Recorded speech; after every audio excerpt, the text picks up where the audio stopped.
Hi friend, বন্ধুরা, এই যে এত দাবদাহের মধ্যেও এপ্রিল মাসে এত রোদের তাপ থাকা সত্ত্বেও কিন্তু আপনাদের বাগানে হবে গাছ ভর্তি গোলাপ।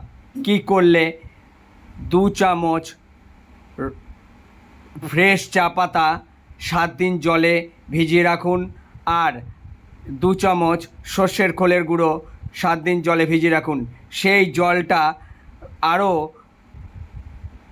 2 লিটার জল দিয়ে কি 3 লিটার জল দিয়ে প্রত্যেকটা গাছের গোড়ায় দিন।